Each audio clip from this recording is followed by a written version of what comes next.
and welcome to the X22 Report. My name is Dave, and this is episode 465, and today's date is September 11th, 2014, and the title of this episode is U.S. Central Banker Coalition Starts to Crack, which gives way to the false flag event. Now, we know President was out there giving a speech about his strategy, and pretty much his strategy is, let's arm the Free Syrian Army. Let's go into Syria. Let's go after Assad, and wherever the Islamic State is, that's where we're going. Now, we got to take a look about where the Islamic State is. Well, we know they're in Iraq. We know they're in Syria. We know Libya, Lebanon, and Yemen are completely falling apart, and they're already making the case that the Islamic State is in each one of these countries, and they're gaining ground. We also know that the Islamic State has been working with Boko Haram in Nigeria. So wherever the United States wants to go or needs to go, that's where the Islamic State is. Now, you kind of wonder, why isn't the Islamic State going into Saudi Arabia? Why aren't they going into Israel? Why aren't they going into Jordan? Why aren't they in Turkey? Why aren't they moving to other places? Because this is not part of the script. Because we have to remember who's behind this and who's directing them. And of course, we have to understand that these countries are falling apart. The U.S. central bankers are losing control. The people are rising up, and they're very, very nervous that these new governments will start selling the oil, not using the dollar. And this is why we have the Islamic State. This is why there's chaos. But his strategy is basically to fund the Free Syrian Army and go into a sovereign nation. And of course, this is not going to work. And like the title says, the coalition is starting to crack right now. We see a lot of the major players like Germany and UK saying, listen, this is really against international law. You just can't go into a sovereign nation and bomb them. And of course, Russia and Syria have been giving huge amount of warnings saying, listen, do not come in here and bomb. This is completely something we do not want. If you'd like to work with us, that's different. But if you really look at his strategy, there really isn't one. I mean, if I was going to come up with a strategy, I would look at the situation, and if the Islamic State was really a terrorist organization, and we see they're pretty much getting all their income from oil, I would cut that off. And how would you do that? Well, I would take the Iraqi forces with the air power, since we're already in Iraq, and bring them up to the border, cut it off so they can't transport the oil down from Syria anymore.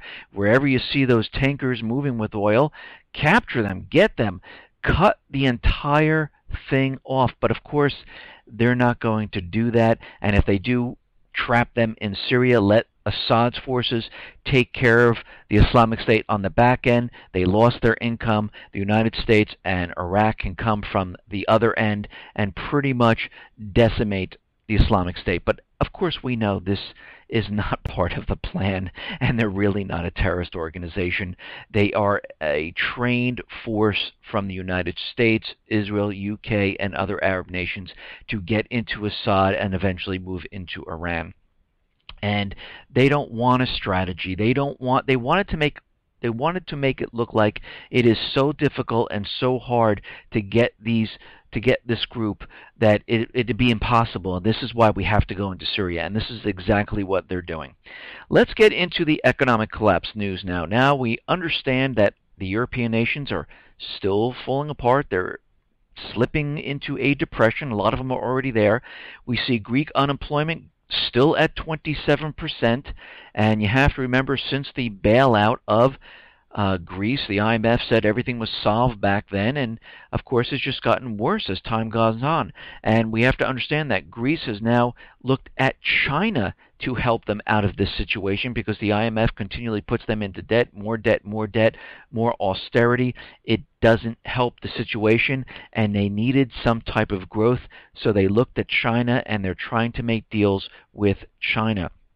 Here in the States, we see the initial jobless claims surging most since June, and we're starting to see a lot of those layoffs where the people's severance are coming due, and they've been sending out resumes, applying for unemployment now.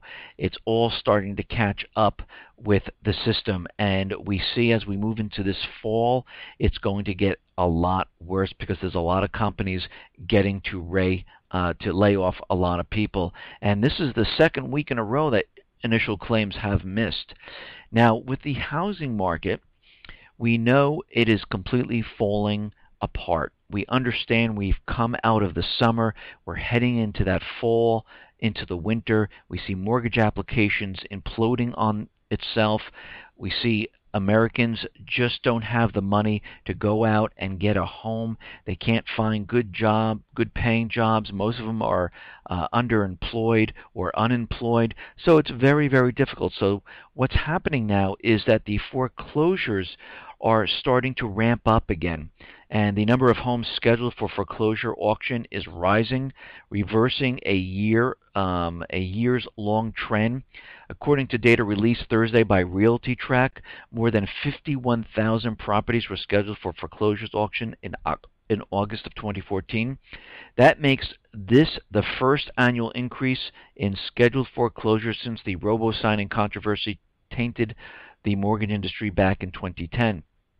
Scheduled foreclosure auctions increased in roughly half of all U.S. states, with Colorado, they are up 116%, Oregon up 117%, Connecticut up 81%, New York up 81%, Oklahoma up 72%.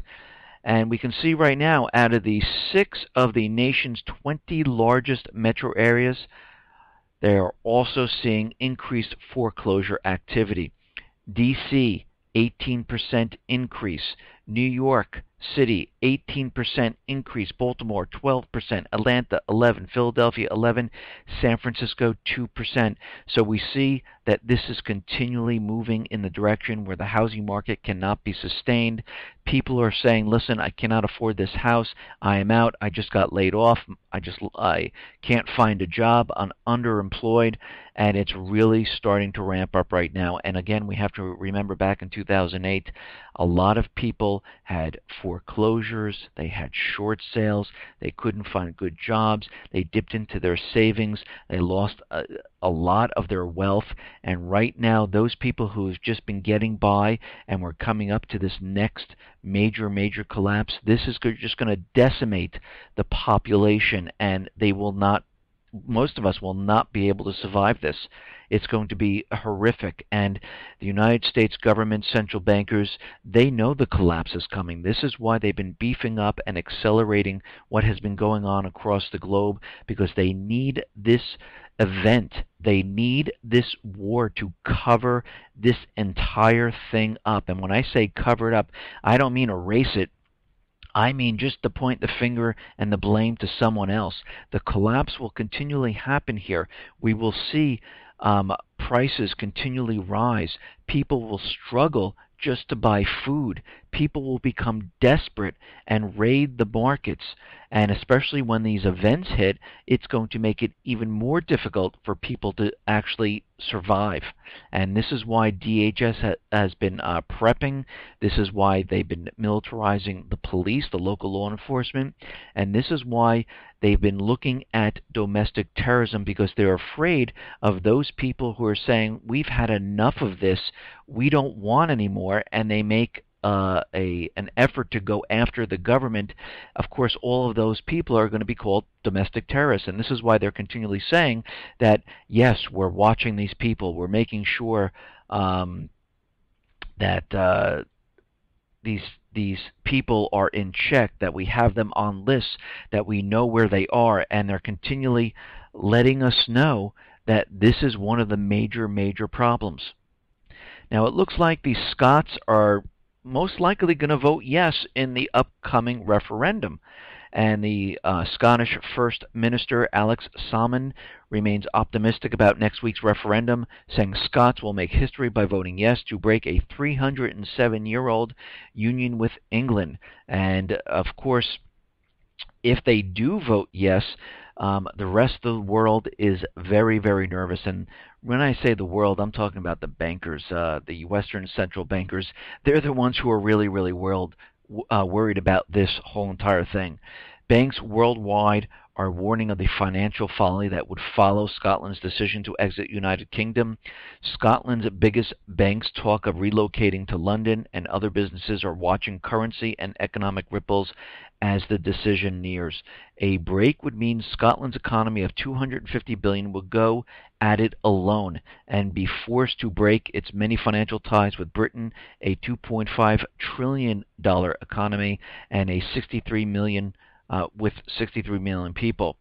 Banks outside of the UK are worried over the damage a yes vote could do to the currency. The pound dropped to a 10-month low against the dollar after one poll put the separatist movement ahead with 51% of the vote.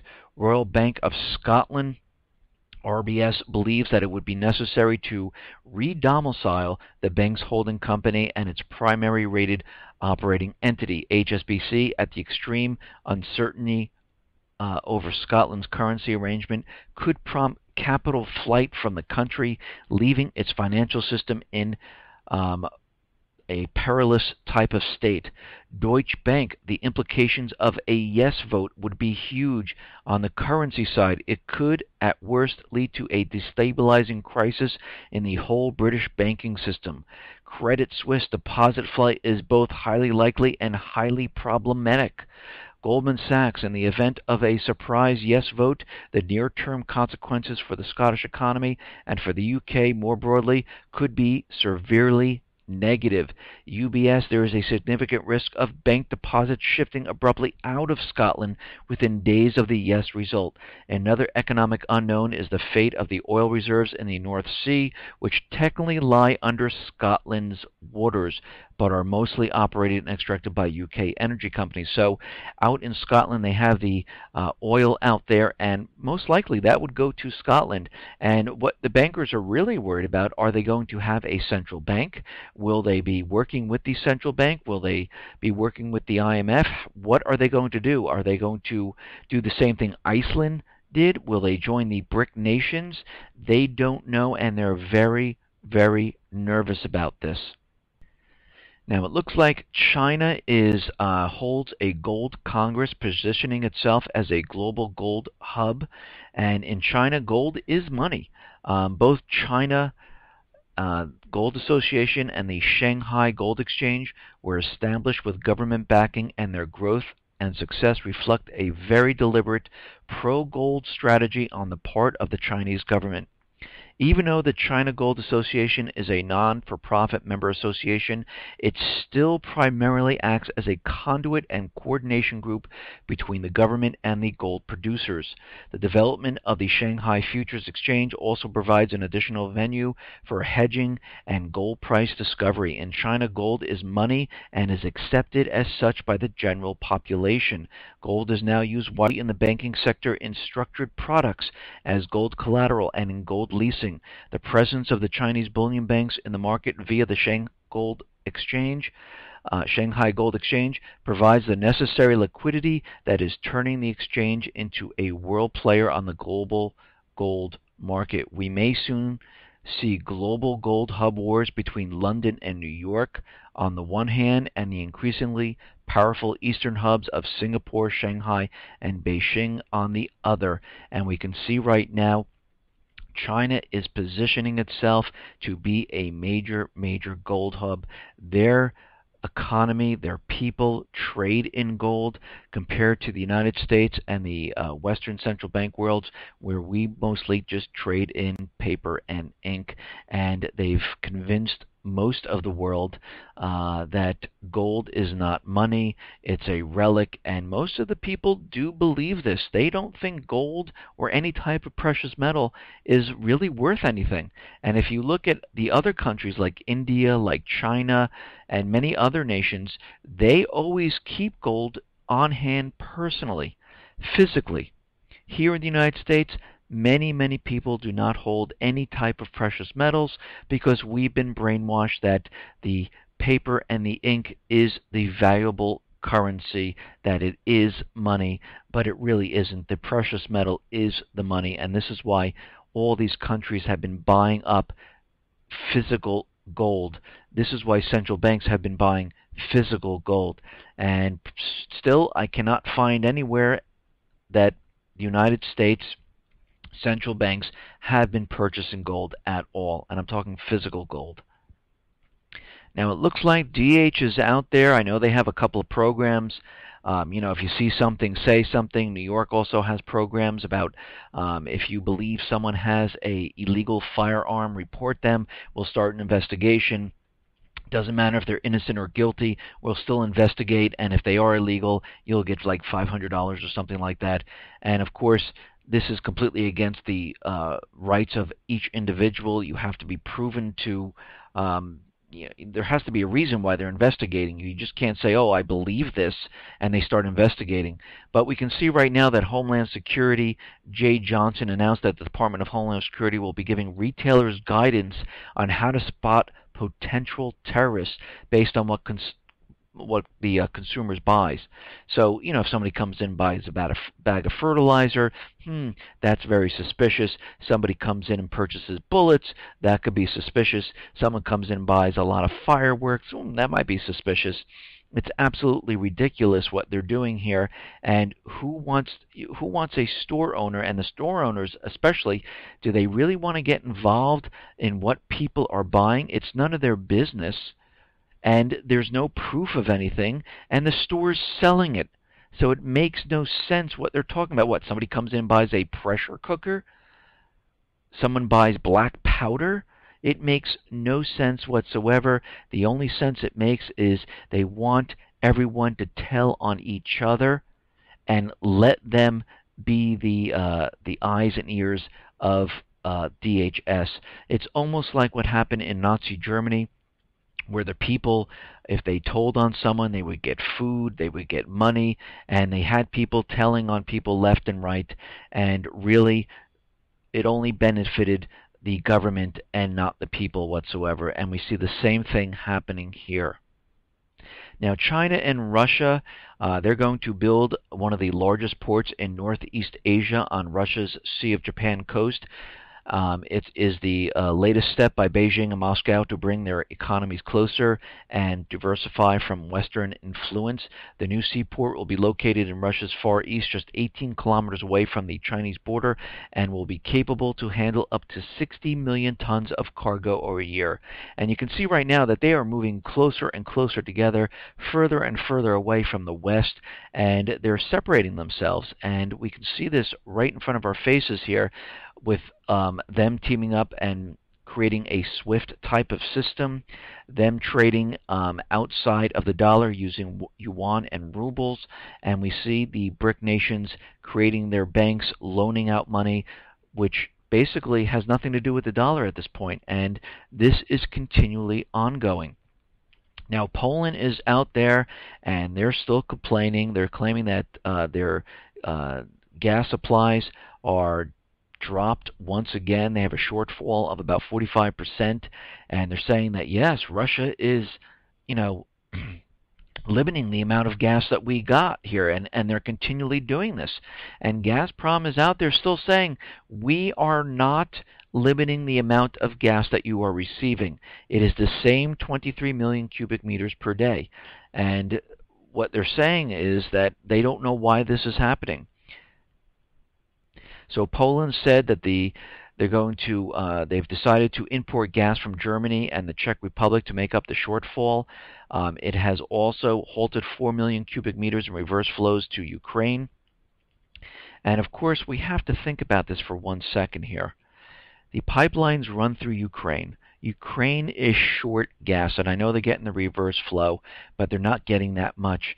I wonder if they're siphoning off some gas as it goes through, and it's showing up as a drop towards Poland right now. Because, again, we know Ukraine, they've used so much propaganda, they tell so many lies, and I wouldn't put it past them to start siphoning off some of this gas to fill up their tanks to get through the winter. Now, it looks like even though there is a ceasefire in Ukraine and there's no fighting right now going on right now and there's peace, it looks like the EU and the US are set to impose new sanctions on Russia in the finance, energy, and defense sectors. Barack Obama says he is joining the EU initiative to impose a new round of sanctions on Russia. Both Washington and Brussels say the sanctions will target finance, energy, and defense sectors, yet can be revoked if the situation in Ukraine improves. They have a ceasefire right now. They're in peace. Why in the world would you impose more sanctions at this time unless you're trying to provoke Russia, unless you're trying to move the agenda forward to get World War III started? These measures will increase Russia's political isolation as well as the economic cost to Russia, especially in the areas important to President Putin. 5 major Russian state-owned banks will also be banned from any long-term over 30-day loans from the EU companies. The energy sector affected by these sanctions is limited to the oil sector. Now, of course, they believe they're isolating Russia by using these sanctions, but Russia is just turning to the 80 BRIC nations and getting their supplies from them, getting their food, getting their energy, getting their raw materials. They've just moved away from the Western side and brought it over to the BRIC nation side, and they're really not isolated whatsoever here. Now, Russia is out there, and they're saying that they're going to respond to these Western sanctions. They talked about closing off their airspace to Europe, and they're going to have their planes fly completely around, which would be increased fuel costs, increased time. It will hurt the economies of Europe because people will have to pay more for pretty much everything, and they might even impose their industrial sanctions where they're saying we might not take automobiles from Europe anymore. We might not take automobiles from the United States anymore. And of course, this is exactly what the central bankers want. They want this ramped up because they're provoking. Like I said, and I use this as my example, the United States is the big student walking down the hallway and pokes the Russian student in the chest. The next day they do the same thing. Every day this goes on for the next month, and then finally the Russian student who's walking down the hall can't take it anymore and says, I am not going to let this big U.S. student poke me again, so I'm going to hit him first. And the Russian student hits the big U.S. student, and the U.S. student says, oh my God, I'm telling on you. You hit me for no reason whatsoever. You just struck me. This means war. This means a huge fight. And you can see this is exactly what is going on. Now, there is news out there where the Yemen government says they've made a deal with the tribes of Yemen. They've come to some type of understanding, and it is in the corporate media, in the Western corporate media. And of course, when you really look into it, the Yemen revolutionaries reject what the government is saying completely, and they're saying they have not reached any type of agreement to end the political crisis in the country. They're saying this is completely false. The government is making this up, pretending that everything is solved when it is not, and the tribes are still pissed. They want the government out of there. The government, of course, is resisting, just like they did in Libya, just like they're doing in Lebanon, just like they're doing in Iraq, and this is ongoing throughout all of these countries.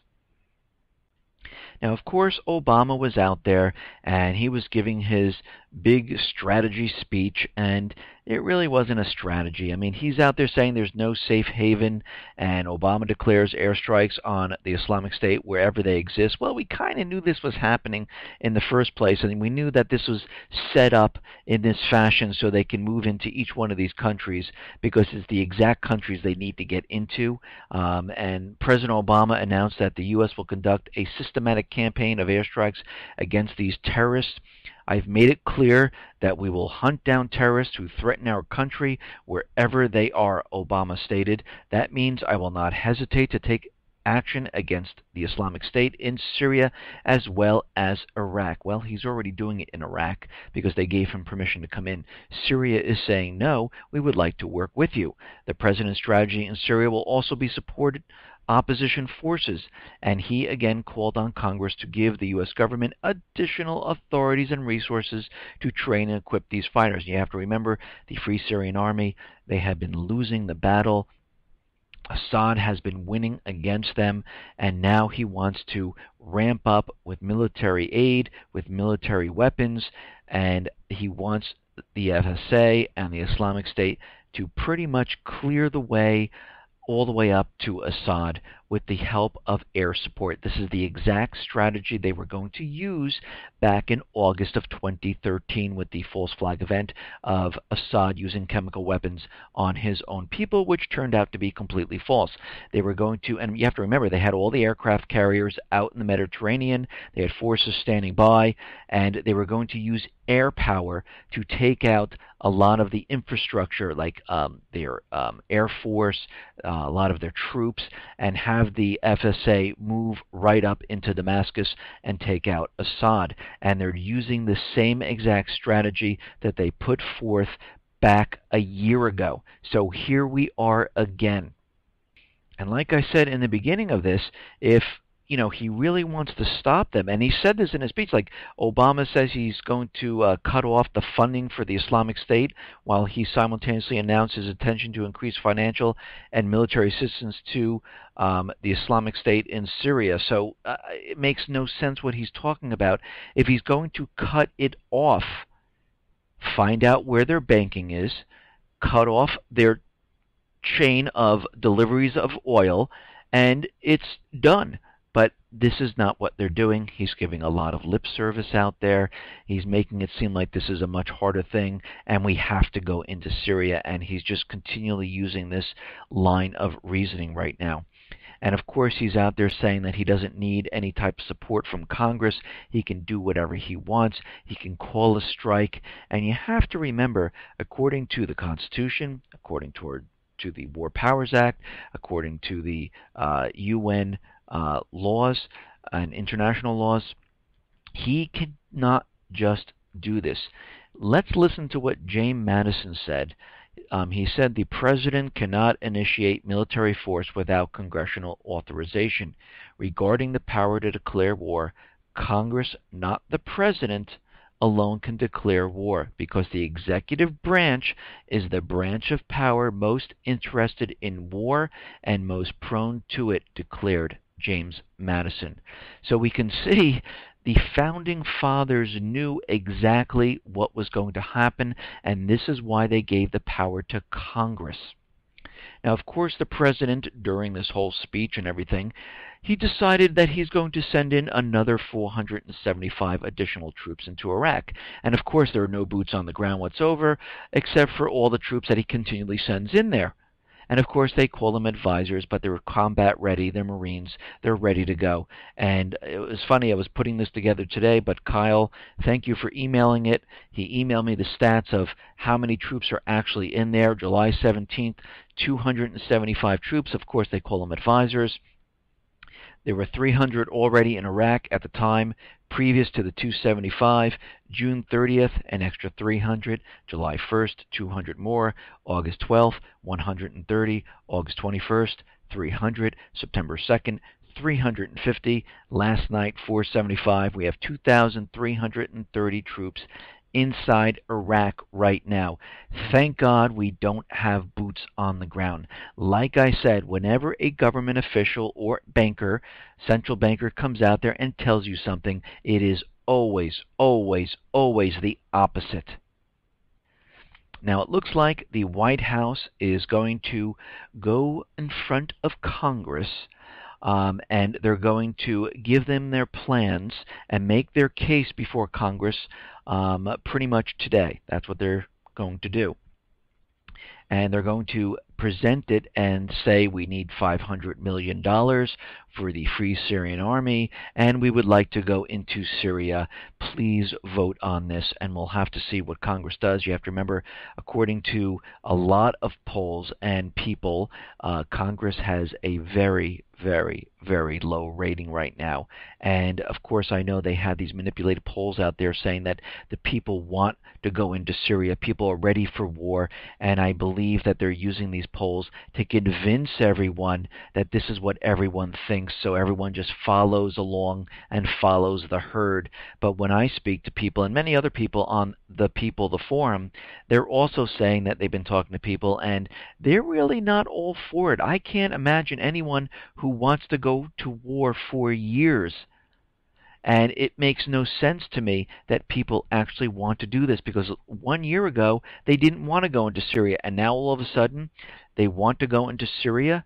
It makes, without the permission of Syria, something just doesn't seem right. But there, again, it's almost like when Obama says that the people want the people coming over the border. They want this. No, it was the bankers and the corporations that want this, because the real poll numbers show people are completely against this.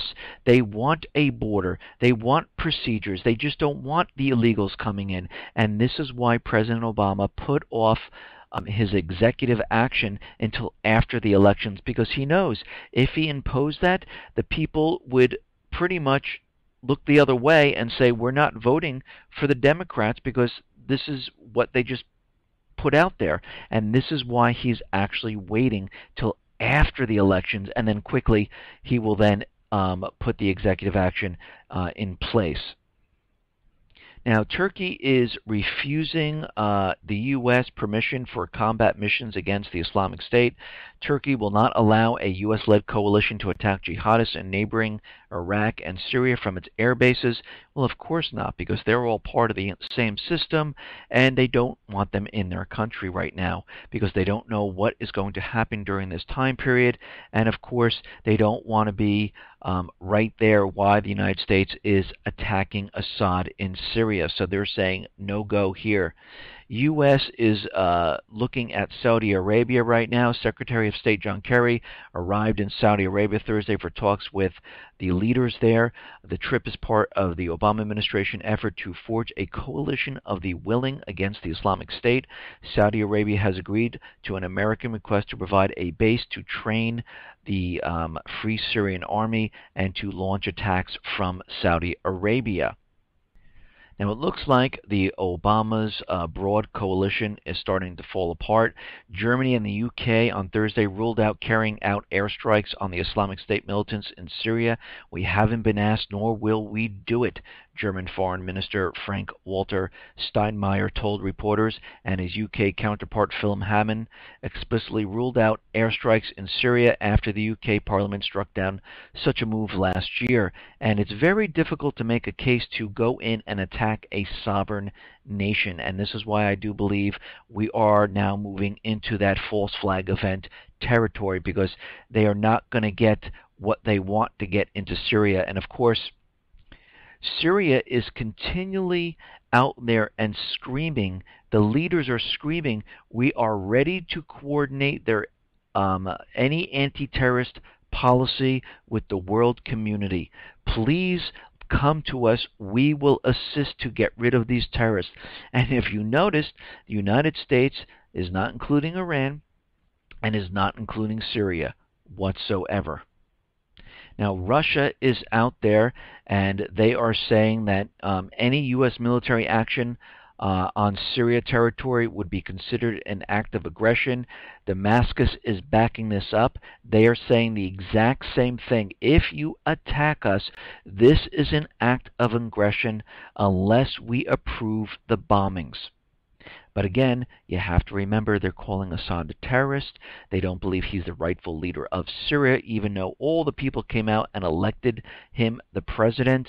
They are saying that he is part of the problem, and they're not going to work with him. Russia is also saying airstrikes on Syria announced by the United States may be targeting the not the Islamic State, but the Syrian government troops. That is exactly right. They know exactly what is going on. They realize it.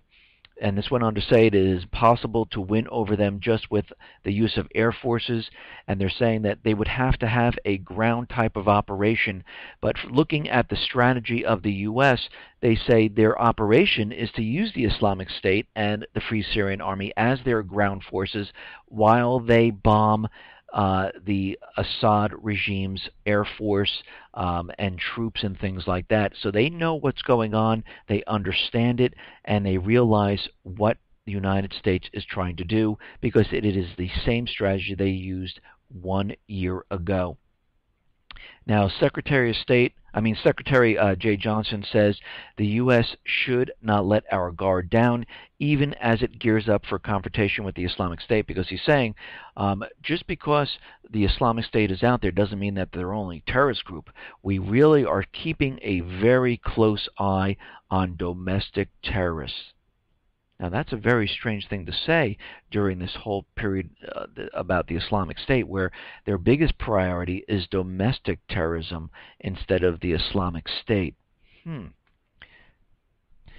the U.S. Department of Homeland Security, they are saying they're hearing chatter now on social media that the Islamic State is going to breach the border of the United States. And, of course, any type of terrorist organization that is going to go and televise their plan over social media, you can tell this is a real terrorist organization.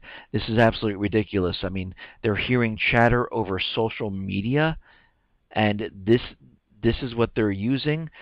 No, this is planned. This has been put out by the U.S. government, by Israel, by UK, to convince us that this terrorist organization likes to use Twitter, Facebook, keeps all their plans on a laptop. They keep all the names of everybody on the laptop, their bank account numbers on the laptop, with no encryption whatsoever, and they just leave it around so anybody can find it. What they're telling you does not make sense. It's not even logical anymore. And of course, what they're saying is that the Islamic State is ready. They're ready to go. They're already in the United States, more coming over the border, and we've been hearing this propaganda over and over and over. We are headed down that path. They don't have the international community convinced that they need to go into Syria, and this is why Germany, UK are backing off, and we can see right now that the rest of the world will look at this as the United States invading another country, attacking another country. This is exactly what it's going to look like, because Syria right now has done absolutely nothing, and they did not get the permission. Now, I'll give you an example. Let's say the Islamic State is in the United States. Does that give the right of Syria to fly bombers in the United States? I mean, listen, our government officials are already telling their cells inside the United States. The corporate media is already saying that. Now, Syria could say, listen, we got to follow the Islamic State wherever they are and put that down. So we're going to fly over to the United States and bomb anywhere they are. This is the logic the government officials, President Obama, is using. It makes no sense. Let Syria handle their own problem. Let Iraq handle their own problem. And of course, if the government of the United States, Israel, UK, other Arab nations would just stop using the Islamic State, paying them, controlling them, telling them what to do, we wouldn't have this problem. But of course, the entire economy is collapsing. The dollar is doomed. They're at the end game, and they're going to push this as hard as they possibly can. They have a perfect weapon. They have a group which is not part of any type of government whatsoever. They can go wherever they want. They're not bound by international law. They can destroy or move into any region they want. They've found the perfect weapon, and they're using it. And they're going to use it to go into Syria. They're going to use it to go into Iran. They're going to use it to start World War III. Listen, everyone, thanks a lot for listening. Be well, be safe, and especially be prepared. Thanks a lot.